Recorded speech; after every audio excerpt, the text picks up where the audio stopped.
Estos son los datos de nuestro tema. El PRD emerge del Frente Democrático Nacional, formado en 1988. Morena fue creado en 2012 como asociación civil y grupo de apoyo al entonces candidato presidencial Andrés Manuel López Obrador, postulado por el PRD, PT y Movimiento Ciudadano. El Movimiento de Regeneración Nacional pretende obtener su registro como partido político. La izquierda mexicana tiene el 44.66% de los escaños en la Cámara de Diputados. En el Senado, el 21.09% de las curules son ocupadas por representantes de la izquierda. Actualmente, 4 estados de la República y el Distrito Federal son gobernados por la izquierda. En América Latina, en particular en Venezuela, Bolivia y Ecuador, gobiernan líderes de una izquierda calificada por sus críticos como populista.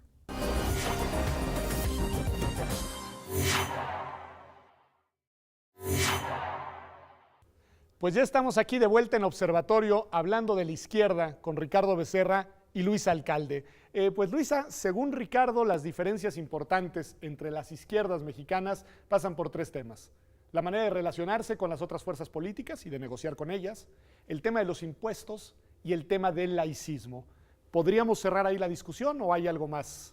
No, yo creo que no. Yo creo que se ha querido un poco plantear la diferencia en términos ideológicos, cuando realmente la diferencia, es decir, el discurso pudiese ser el mismo, pero la diferencia está en la práctica política que se ha llevado a cabo.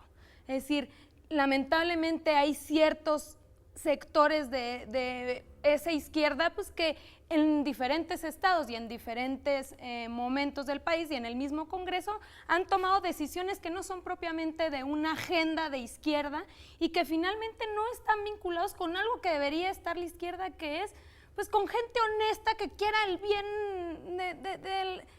de su comunidad, ¿no? O sea, de su país, y no han representado en ciertos aspectos en la práctica política. O sea, tú dirías una cuestión de pactos, de negociaciones, de contubernios, incluso con actores. Sí, y no todo es federal. También lo estoy pensando a nivel local, donde pues no ha sido esa representación muy fiel. Yo plantearía que, y en términos generales, de que la izquierda tiene que plantearse, porque ya gobernamos ciudades y municipios y ciertos lugares que necesitamos diferenciarnos. Es decir, si no son gobiernos que realmente marquen una diferencia que la gente perciba y viva cotidianamente, pues entonces, ¿qué proyecto estamos buscando? Es un punto importante el que plantea Luisa, porque entre otras cosas nos hace mirar, Ricardo, y te pediría que si estás de acuerdo hacia allá ubicáramos un poco la reflexión a la manera en la que se articulan las relaciones de estas izquierdas con otros actores. Si Luisa dice, obviamente con los gobernados ahí en donde gobiernan, pero también con otra serie de organizaciones y de actores, algunos de ellos muy polémicos, algunos de ellos censurables. Es decir, ¿cómo debe de articularse socialmente la izquierda partidista o gobernante con las otras fuerzas sociales? Bueno, pues una pregunta muy complicada, ¿no? Pero yo creo que tiene consecuencias prácticas, como bien dice Luisa, el concepto, la idea que tú tienes de ti mismo y de las fuerzas políticas que te rodean y con las que tienes que convivir. Insisto, no las puedes echar al mar, ¿no? Uno de los tonos, por ejemplo, de la izquierda no democrática, no la corriente de Luisa, por lo que vemos, pero sí que hay una corriente, sí que hay otras corrientes. Nada más para así decirlo, ¿ubicas esa izquierda no democrática parcialmente dentro de Morena? Sí, cómo no, pero sobre todo en un aspecto que quiero tocarlo porque es elocuente.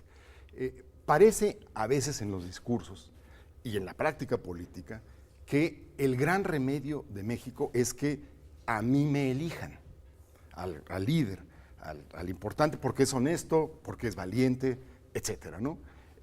Cuando, la verdad sea dicha, aunque ganara la elección, aunque él triunfara, aunque este líder indiscutido tomara las riendas de la presidencia de la República, iba a tener de todas maneras que convivir y que conjugar con un montón de fuerzas, instituciones y contrapesos que lo iban a más o menos a moderar y a obligar a llegar a acuerdos, tal y como han llegado otras fuerzas políticas. Es decir, yo creo que la falta de un buen tuétano democrático en el discurso de esa izquierda hace mucho daño al creer o al propagar la idea de que lo que nos hace falta es simplemente un cambio de líder, un cambio en la silla presidencial.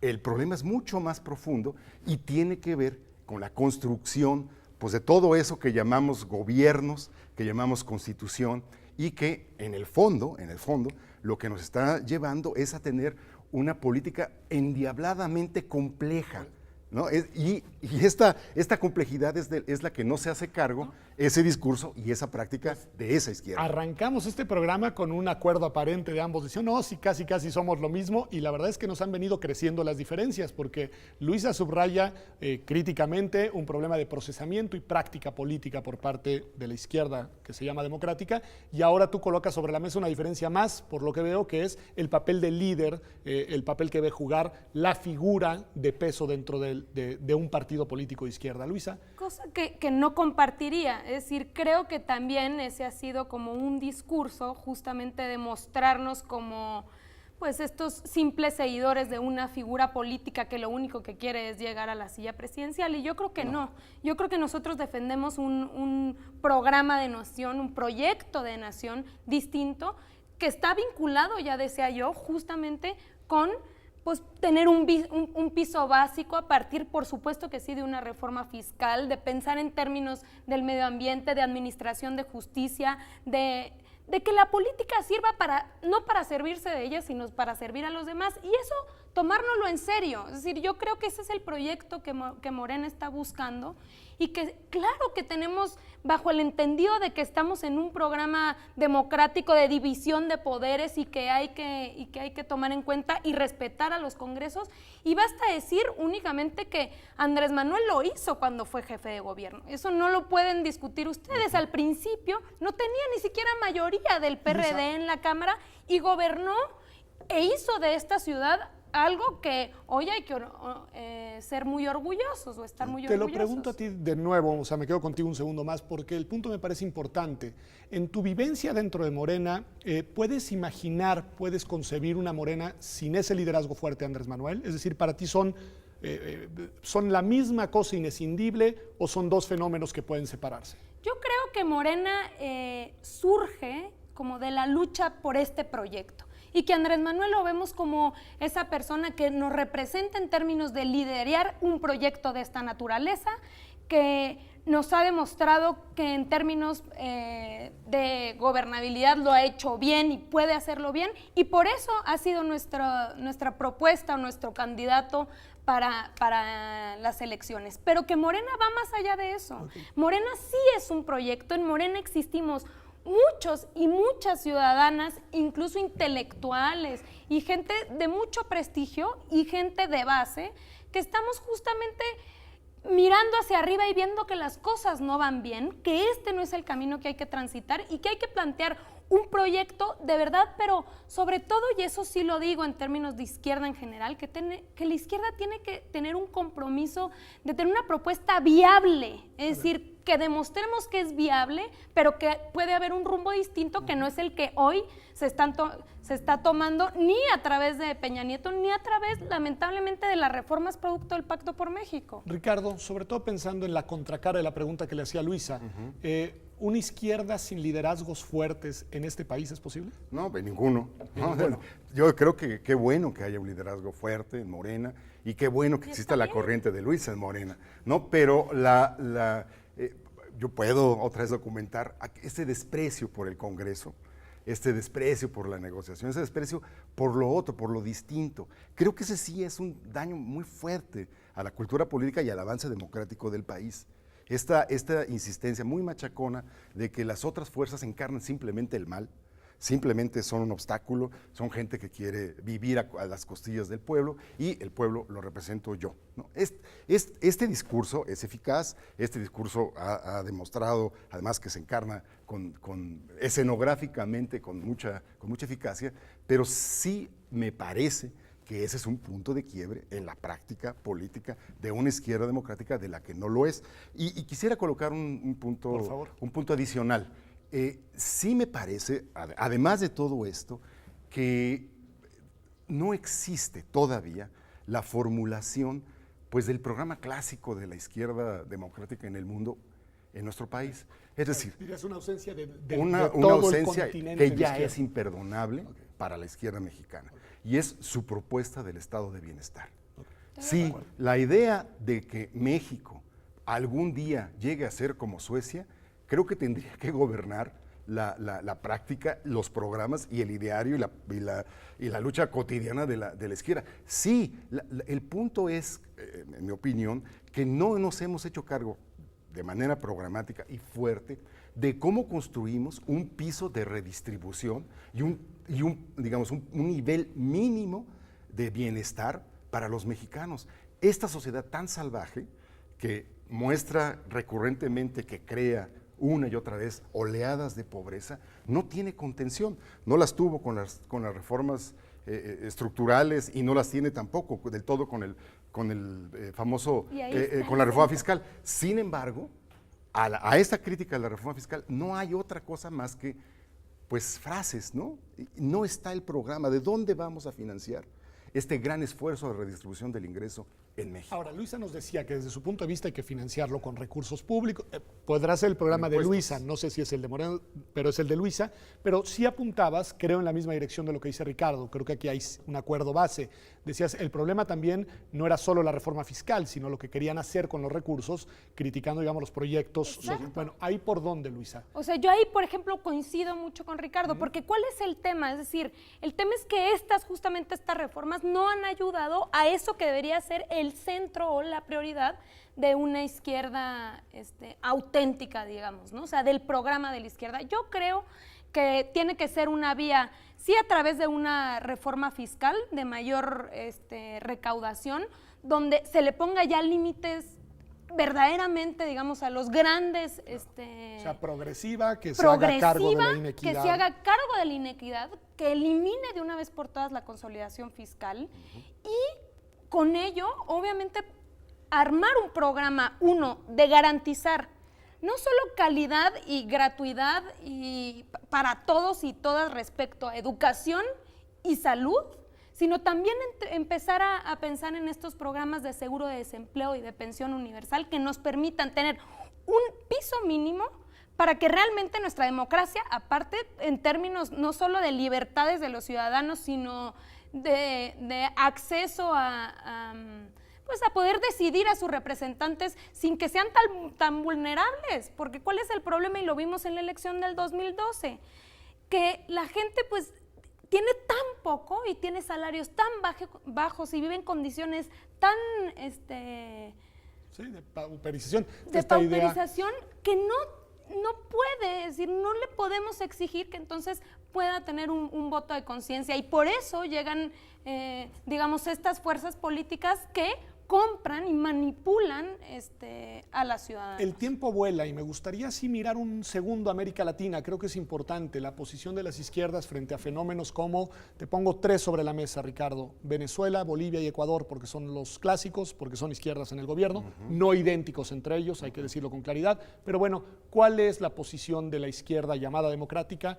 Y luego le preguntaré a Luis exactamente lo mismo para cerrar el programa. Bueno, eso sí que es una pregunta complicada también, pero yo me pregunto, la verdad, mi pregunta siempre que surge de ese tipo de preguntas es ¿por qué en México no ha ganado la izquierda? Si te fijas bien, en toda América Latina, Sí. toda América En un Latina momento u otro ya ha ganado. tiene, después de las transiciones democráticas, ya han tenido un gobierno democrático y de izquierda, y se han mantenido ahí durante mucho tiempo y han desarrollado programas diversos. Unos más radicales que otros. Otros más hay una democráticos ambición que de otros. refundación, como en Venezuela, ¿no? Y otros un poco menos, digamos, con un reformismo más pausado, como el de Bachelet, por ejemplo, o como el propio ecuatoriano, el experimento ecuatoriano. Sin embargo, creo que la gran pregunta es por qué en México, después de las transiciones a la democracia en toda América Latina, la izquierda no ha podido ganar. La respuesta fácil, creo que Luisa acordará conmigo, es fraude. No es cierto. Aquí no hemos podido realizar ese último empujón digamos, de convencimiento y de persuasión hegemónica y cultural, en buena medida porque estamos metidos mucho en nuestros propios pleitos internos. Y por desgracia, y creo que con esto, perdóname que me desvíe de la pregunta, está muy bien. pero por desgracia, creo que la decisión de generar Morena, que es totalmente legítima, es correcta y es totalmente legal, y qué bueno que tenga el registro, sí abre un nuevo episodio en la historia de la izquierda mexicana. De cara al 215 y al 218, es sin decir, duda. desde 1980 y tantos, 82, todo el propósito, todo se subordinó a la unidad de la izquierda, ya no más. Ok. Este no es un hecho bueno ni malo en sí mismo, pero es un hecho. Cambia las condiciones Y, del ha juego. cambiado, y va a cambiar las condiciones históricas de la competencia de la izquierda en México. Luisa, se nos acaba el tiempo. Elige de los temas sobre la mesa al que quiera reaccionar. Yo creo que, nada más es decir, yo creo que hay dos elementos muy importantes que se plantearon aquí y que tiene que ver, yo sí creo que una parte tiene que ver con la manipulación de la información en los medios de comunicación, es decir, sí tiene que ser una cuestión que la izquierda presione para que avance en términos de que las elecciones, y hablando electoralmente, que puedan ser mucho más equitativas. Sí creo que tiene que ver con las condiciones mínimas que se requieren para una democracia, que es pues que los ciudadanos puedan votar en conciencia y que es una cosa evidente, y eso sin dejar obviamente la autocrítica para la izquierda.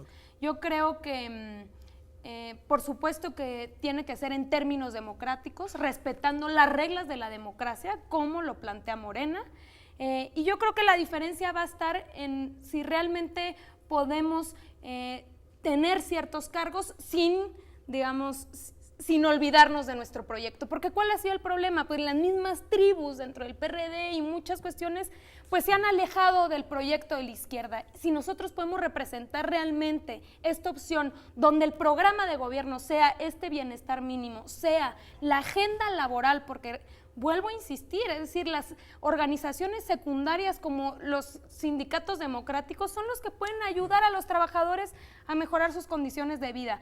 La impartición de justicia, el tema del medio ambiente tiene que ser un tema central para la izquierda. Pues la verdad importantísimo, a pesar de que en verdad, lo digo en serio, las diferencias no estaban aquí en la mesa, me parece que los puntos de vista de quienes estamos acá coinciden en muchas cosas, sí nos han ayudado, al menos a mí, a identificar en dónde están las diferencias entre las fuerzas políticas de izquierda del país y también dónde están los contrapuntos para una discusión que creo que seguirá y debe de seguir abierta. En verdad, gracias Luisa, gracias Ricardo gracias por habernos acompañado acá en Gracias, Observatorio. Ricardo. Muchas gracias. Y gracias a usted por acompañarnos acá a Observatorio, a nuestro análisis en perspectiva. Quédese porque después del corte tendremos nuestra sección desde el campus con María Marván para hablar de un tema importante. ¿Por qué en este país logramos reformar la Constitución con cierta facilidad y luego nos atoramos al aprobar las leyes secundarias? Regresamos en unos minutos.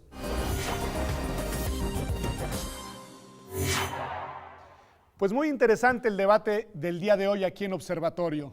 Las diferencias entre la izquierda llamada democrática y ubicada sobre todo en el continente del PRD y el movimiento de Morena que aspira a ser partido nacional afloraron en la discusión, pero también quedó clara otra cosa, que debe de existir una agenda de izquierda consistente, congruente y sobre todo comprometida con el principal problema de México, la inequidad, la desigualdad, la pobreza. Gracias por habernos acompañado. Nos vemos la próxima semana, aquí a las 9 de la noche, el martes, como siempre, en Observatorio.